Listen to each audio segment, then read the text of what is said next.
مذہبی آ جاتا ہے. مجھے اندازہ ہے کہ آپ کے کافی سوالات ہوں گے، تو میں چاہوں گا کہ حسن مرتضیٰ صاحب آپ کو ایک ناصر بلا کے سما ٹی موقع وی سے دے ہیں جی، کہ میں ناصر جواب. صاحب میرے چنیوٹ کے سر، سوری نیو ٹی وی سے.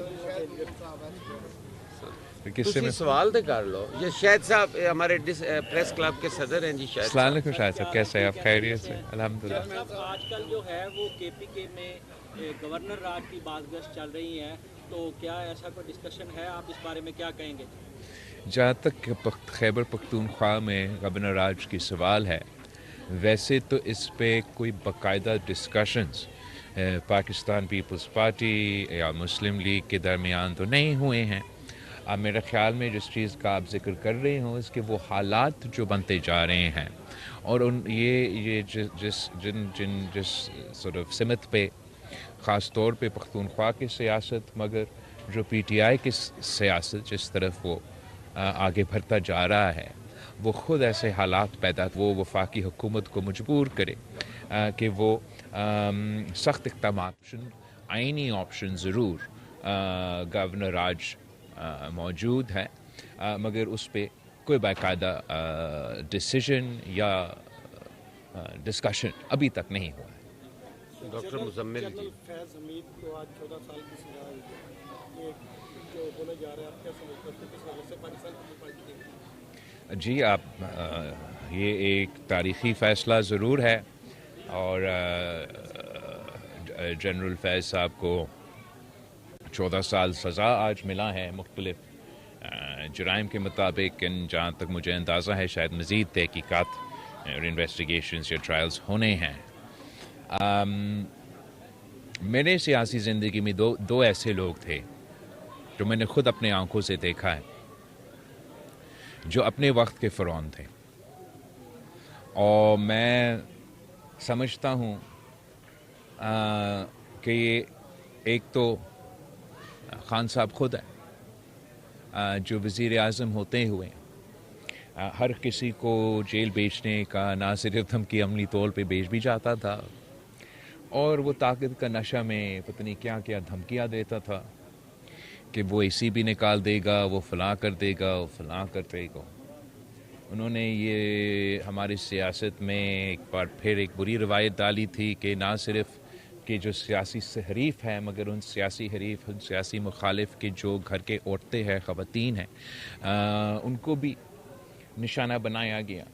اور مریم شریف صاحبہ کو، فریال طاہرپور صاحبہ کو جس انداز میں ٹارگٹ کیا گیا، اور پھر اس میں ہم نے خود اپنے آنکھوں سے دیکھا کہ کس طریقے سے اس کو اسی زندگی میں نہ صرف جواب دینا پڑا، بٹ اب وہی اسی قسم کی مشکلات آج بھگت رہے ہیں، اور وہ متفق عمل ہے کہ وہ آج خود جناب جیل میں ہے.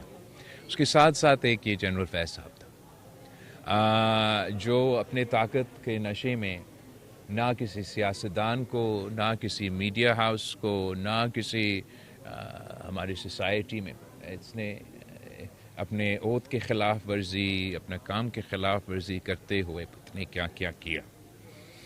اور آج ہم وہ دن دیکھ رہے ہیں کہ اس کو بھی اسی زندگی میں ان کے جرائم کا جواب دینا پڑ رہا ہے. میں سمجھتا ہوں کہ یہ ایک بہت تاریخی فیصلہ ہے. اب ویسے تو مکمل ڈیٹیلز مجھے موقع نہیں ملا نہ دیکھنے کے لیے، نہ اس کا تفصیل پہ پتہ کرنے کے لیے. میرا خیال میں اب آگے اس کے لیے بھی اپیل کے اور ایسے فورمز موجود ہوں گے. اپنے طور پہ تاریخی فیصلہ ہے، اور میں سمجھتا ہوں کہ سب کو توبہ بھی کرنا چاہیے اور اپنا زندگی کو ایسے گزارنا چاہیے، خاص طور پہ وہ لوگ جن کو کسی نہ کسی وجہ سے اللہ تعالیٰ کبھی آپ کو کوئی موقع دیتا ہے، اختیار دیتا ہے، ذمہ داری دیتا ہے، تو اس ذمہ داری کو آپ کو صحیح انداز میں اس پہ عمل درآمد کرنا چاہیے. سر اس سے جڑا ہوا ایک سوال ہے، ماضی میں لیفٹیننٹ جنرل شجاع پاشا اور ظہیر الاسلام پر بھی اسی طرح کے الزامات تھے کہ وہ پولیٹیکل انجینئرنگ کرتے ہیں، سیاسی سرگرمیوں میں ملوث ہیں. آپ سمجھتے ہیں کہ ان کو بھی اس طرح کا ان کا بھی ٹرائل ہونا چاہیے؟ میرے خیال میں ان میں سے ایک کے خلاف تو ٹرائل ہوا تھا اور سزا ایسیٹرا بھی ہوا تھا. دوسرا کے خلاف ابھی تک نہیں ہوا. میں کسی انڈیویجول کے بارے میں یا کسی اسپیسیفک کیس کے بارے میں تبصرہ نہیں کرنا چاہوں گا، مگر میں سمجھتا ہوں کہ آج کا فیصلہ تاریخی ہے اور وہ ضرور پیغام بھیجیں گے کہ جس قسم کی مداخلت، جس قسم کی غیر ذمہ دارانہ کام جنرل فیض صاحب کر رہے تھے، امید یہ ہے اس فیصلے سے، اور اگر اس فیصلے سے پہ عمل درآمد ہوتا ہے کہ آگے جا کے ایک ایسا پیغام ہوگا کہ اس قسم کے غلطیاں مزید نہ کیا جائے. سر 27ویں ترمیم میں NFC وارڈ کو آپ شکایت کو آپ نے نکلوائی ہے، اب دوبارہ بازگشت ہو رہی ہے کہ 28ویں ترمیم آ رہی ہے اور 28ویں ترمیم میں نئے صوبے اور یہ NFC وارڈ کو دوبارہ کہا جا رہا ہے کہ آ رہے ہیں. اگر یہ 28ویں ترمیم آتی ہے اور دونوں چیزیں آتی ہیں، کیا آپ حمایت کریں گے؟ جہاں تک 27th امینڈمنٹ کی بات ہے، پاکستان پیپلز پارٹی سمجھتی ہیں کہ اس میں ہمارے لیے تو سب سے بڑا کامیابی یہ تھا کہ ہم نے جو چارٹر آف ڈیموکریسی میں وعدہ کیا تھا شہید محترمہ بینظیر بھٹو اور نواز شریف صاحب کے دستخط کے مطابق کہ ہم آئینی عدالت بنائیں گے، وہ آئینی عدالت بھی ہم نے بنایا. اس آئینی عدالت کو تمام صوبے کے برابر کا نمائندگی جو پاکستان پیپلز پارٹی کی بہت ہی پرانی مطالبہ تھا، اس کو بھی یقینی طور پہ عملی طور پہ ہم نے 27ویں ترمیم کے مطابق یہ آئینی عدالت کو تمام صوبوں کو برابری کا نمائندگی. اور یہ بھی ایک فخر کی بات ہے کہ جب سے سب سے پہلے جو اس آئینی عدالت کا سربراہ ہے، جو کانسٹیٹیوشنل کورٹ کا چیف جسٹس ہے، جنوبی پنجاب سے تعلق رکھتا ہے.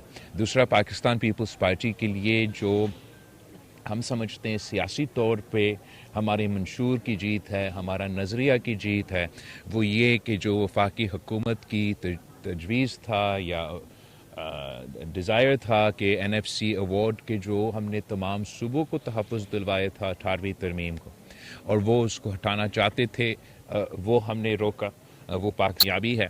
میں سمجھتا ہوں کہ اگر وہ شرط جو صوبوں کو مالی مسائل کو آئینی طور پہ تحفظ دلواتا ہے، اگر وہ شرط مٹایا جاتا تو اس کا سب سے بڑا نقصان صوبہ پنجاب کو ہوتا، اور ہم نے وہ 27th امینڈمنٹ کے دور میں جو ان کا کوشش تھا وہ روک پایا. جہاں تک 28th امینڈمنٹ کی بات ہے، وفاقی حکومت نے ہم سے انگیج نہیں کیا ہے، نہ کسی نیا صوبہ بنانے میں. ضرور جہاں تک معاشی سپیس ہے وفاقی حکومت کے لیے، اور جو وفاقی حکومت کا معاشی مشکلات ہے، حکومت کو ہمیں اپروچ کرنے کی ضرورت اس انداز میں نہیں ہے. ہم سب کو پتہ ہے کہ وفاقی حکومت کا مشکلات ہے، مگر وہ وفاقی حکومت کا مشکلات کا ذمہ دار نہ